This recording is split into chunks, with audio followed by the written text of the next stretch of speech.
Hello everyone, welcome back to another video. तो आज की वीडियो में भाई मैं आप लोगों के साथ एक्सप्लेन करने वाला हूँ यूके का न्यू एंट्रेंट रूल कि ये क्या चीज़ है और कौन सी कंडीशंस हैं when you can be paid less. आपको पता है कि जब लास्ट गवर्नमेंट ने जो स्किल्ड वर्कर वीज़ा का सैलरी स्लॉट इंक्रीज किया था अप टू कितना किया था जी, 38,700 पाउंड्स के इतनी आपकी सैलरी होगी तो आपको स्पॉन्सरशिप मिलेगी स्किल्ड वर्कर वीजा के लिए। लेकिन एक चीज मैं जो है ना वो सैलरी के हिसाब से भी आपको कंफर्म कर दूं कि भाई जरूरी नहीं है कि हर ऑक्यूपेशन के लिए आपको इतनी ही सैलरी चाहिए। इसका आपको कैसे पता चलता है? आप अगर सिंपली जो यूके होम ऑफिस की वेबसाइट है वहां पे विजिट करें और एलिजिबल ऑक्यूपेशंस देखें और उनका जो आप आगे लिखेंगे कि उनका कितनी सैलरी है, तो आपको डिफरेंट ऑक्यूपेशंस ऐसे भी मिलेंगे कि जिनकी सैलरी जो है ना वो 38,700 नहीं भी है। तो ये ज़रूरी नहीं है कि जो भी एक कोई आपका ऑक्यूपेशन है उसके लिए आपको 38,700 पे ही स्पॉन्सरशिप मिलेगी। तो एक चीज़ यहाँ पे भी मैंने कहा ये भी आपको क्लियर कर दूँ। और इसी तरह ही जो केयर होम वर्कर वाले हैं और इसी तरह ही जो हेल्थ केयर वर्कर्स हैं, हॉस्पिटल सेटिंग वाले और जो टीचर्स हैं स्कूल वाले, उनके लिए भी जो सैलरी स्केल है वो थोड़ा कम है। थोड़ा नहीं, अच्छा खासा कम है। आई थिंक 23,000 समथिंग है। तो ये चीज़ यहाँ पे जो है ना वो क्लियर करना जरूरी है कि हर एक स्किल्ड वर्कर के लिए जरूरी नहीं है कि आपकी सैलरी 38,700 हो। अच्छा, अब कौन सी कंडीशन है? वो लोग जिनकी ऑक्यूपेशन पे है ये वाली सैलरी 38,700 वाली, तो वो कौन सी कंडीशन है कि जिनमें उनको कम सैलरी मिल सकती है? वो कितनी मिल सकती है जी? 30,960 पाउंड्स।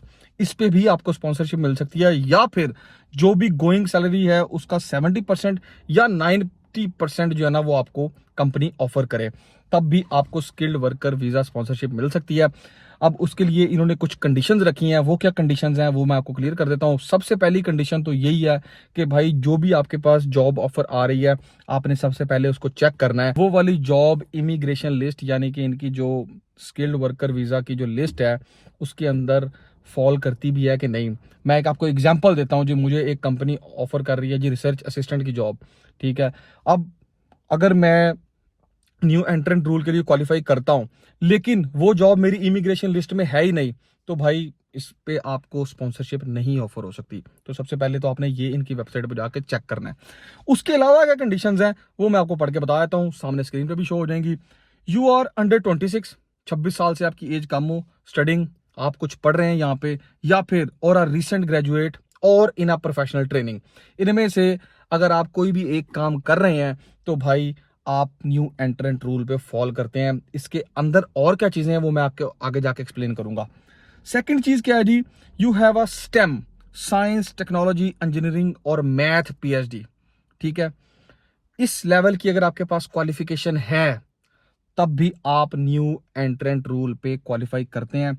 अगर आपके पास रेलिवेंट पीएचडी है, ठीक है, किसी और सब्जेक्ट में, इन सब्जेक्ट से हट के, तब भाई आपका सैलरी स्केल और कम हो जाता है। तब आपका सैलरी स्केल होता है जी 26,100, यानी कि 26,100 वाली जॉब पे भी आपको स्पॉन्सरशिप कंपनी ऑफर कर सकती है अगर आपके पास इन सब्जेक्ट से हट के पीएचडी लेवल की क्वालिफिकेशन मौजूद है। अब चाहे वो यहाँ पे है चाहे वो आउटसाइड कंट्री है, इट डजेंट मैटर कि वो यूके की ही हो, ठीक है। तो थर्ड जो इसकी कंडीशन है, you have a post doctoral position in a science और हायर एजुकेशन, तब भी आपको कम सैलरी ऑफर हो सकती है। तो ये तो काफी ज्यादा हाई लेवल हो जाता है। तो हम लोग जो मोस्टली यहाँ पे होते हैं वो बैचलर्स या मास्टर्स कर रहे हैं, तो भाई उनके लिए आगे क्या चीजें हैं वो मैं आपको सारी जो है ना वो एक्सप्लेन करता हूँ इसके अंदर। अब आपको मैंने पहले तो बता दिया, वो चीज इन्होंने आगे लिखी हुई है, your job is on the immigration salary list. भाई आपकी जो जॉब है वो जो स्किल्ड वर्कर वाली लिस्ट है उसके अंदर तो लाजमी होनी चाहिए। अगर उसके अंदर नहीं है तो अनफॉर्चुनेटली आपको स्पॉन्सरशिप मिल ही नहीं सकती। ये रूल तो क्या अप्लाई होना है, वैसी नॉर्मल स्पॉन्सरशिप भी आप जो है ना उसके लिए एलिजिबल नहीं है। अब इन्होंने पहली कंडीशन को थोड़ा सा एक्सप्लेन किया है, यू आर अंडर 26, स्टडिंग और रिसेंट ग्रेजुएट और इन अ प्रोफेशनल ट्रेनिंग। इसका क्या मतलब है? कौन कौन सी कंडीशंस हैं जो आपने इस वाले पॉइंट के अंदर भी आपने जो है ना वो मीट करनी है, वो मैं आपको सारी बता देता हूं। You can be paid 70% of your job standard going rate if your salary is at least कितनी होनी चाहिए? 30,960। आपको कोई भी एलिजिबल जो जॉब है उसकी 70% आप उसका निकाल लें इनकी वेबसाइट पे जाके, उतना भी ऑफर हो सकता है। लेकिन जो आपकी सैलरी है वो 30,960 मिनिमम होनी चाहिए, इससे कम नहीं होनी चाहिए। अगर आपका 70% इस 30,960 से नीचे चला जाता है तो भाई तब भी आप स्पॉन्सरशिप के लिए एलिजिबल नहीं होंगे। ठीक है, वही पहली कंडीशन है, if you are under 16 on the date you apply, अगर आपकी उम्र 26 साल से कम है, न्यू एंट्रेंट रूल में आप क्वालिफाई करते हैं, you are currently in the UK on student visa, जिस तरह हम सारे लोग हैं, आप बैचलर डिग्री स्टडी कर रहे हैं या इससे ऊपर वाला लेवल स्टडी कर रहे हैं, ठीक है, and you have been in the last 2 years, या फिर आप पिछले 2 साल में यूके के अंदर थे, तब भी आप भाई एलिजिबल हैं, क्वालिफाई करते हैं। एंड अ स्टूडेंट और visit visa was your most recent visa, तो ये भी एक चीज इसके अंदर आपने नोट करनी है कि अगर आप 2 साल में यूके में थे, लेकिन जो आपका रिसेंट वीजा है वो कौन सा है, या स्टडी वीजा है या विजिट वीजा है, तब आप न्यू एंट्रेंट रूल पे क्वालिफाई हो सकते हैं। अगली कंडीशन में पढ़ देता हूँ, you are currently in the UK on a graduate visa, या फिर आप यूके में ग्रेजुएट वीजा पे हैं जिसको हम पीएसडब्ल्यू बोलते हैं, तब भी आप न्यू एंट्रेंट रूल पे क्वालिफाई करते हैं। अच्छा, यहाँ पे बहुत सारे लोग कंफ्यूज थे, बहुत सारे लोगों ने जिस बहस भी की थी कि जी आपको सिर्फ तभी क्वालिफाई हो सकते हैं जब आपकी एज 26 से कम हो। नहीं भाई, 26 वाली एक अलग चीज है, उसके अलावा अगर आप उससे बड़े भी हैं तो भाई आप अगर ग्रेजुएट वीजा पे हो 2 साल के अंदर अंदर आप न्यू एंट्रेंट रूल पे क्वालिफाई होते हो।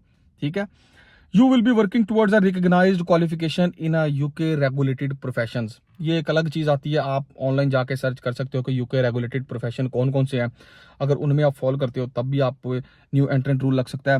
You will be working towards full registration और चार्टर स्टेटस, ये भी चीज जो है ना वो हमसे हट के है।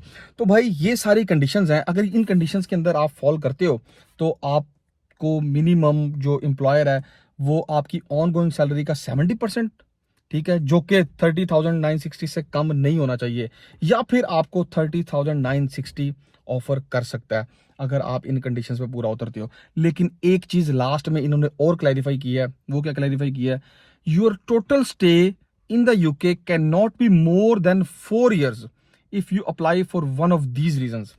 भाई आपका जो टोटल स्टे है यूके के अंदर वो 4 साल से ज्यादा नहीं होना चाहिए। अब मैं आपको यहाँ पे एक छोटी सी एग्जांपल देता हूँ। सपोज मैंने यूके के अंदर गुजार दिए हुए हैं 3 साल ऑलरेडी, ठीक है, तो मुझे जो ये 30,960 वाला जो सैलरी वाला स्लॉट मिलेगा वो सिर्फ 1 साल के लिए मिलेगा, क्योंकि 1 साल के लिए मिलेगा तो मेरे यूके के अंदर कितने साल हो जाएंगे, 4 साल हो जाएंगे। तो आप यूं कह लो कि ये जो न्यू एंट्रेंट रूल है या ये वाली जो सैलरी है, इस बेस पे आपको जो स्पॉन्सरशिप मिलेगी वो सिर्फ इन टोटल 4 साल के लिए मिल सकती है।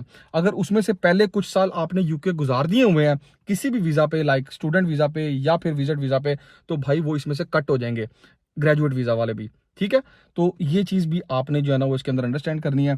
तो भाई यही थी न्यू एंट्रेंट रूल, इसके अंदर बाकी और भी सारी चीजें पीएचडी वालों के लिए या इससे हायर पोजीशन वालों के लिए, तो उसको मैं यहाँ पे हाईलाइट नहीं कर रहा क्योंकि वीडियो बहुत लंबी हो जाएगी और वो हमसे इतनी ज्यादा रिलेटेड भी नहीं है, क्योंकि हम मोस्टली यहाँ पे बैचलर्स और मास्टर्स में आते हैं। तो भाई अगर आप इन कंडीशन में पूरा उतरते हो तो आपको ये 38,700 वाला जो था हिसाब किताब, इसके ऊपर जो है ना वो टेंशन लेने की जरूरत नहीं है। आप अपने एम्प्लॉयर को कह सकते हो कि देखो मेरी जॉब इमिग्रेशन लिस्ट में है, ठीक है, और मैं न्यू एंट्रेंट रूल पे पूरा उतरता हूं, तो आप मुझे 30,960 जो है ना वो ऑफर कर सकते हैं। तो ये थी जी आज की वीडियो, होपफुली आपको काफ़ी सारी जो कन्फ्यूजन्स हैं वो क्लियर हो गई होंगी। Thank you very much for watching.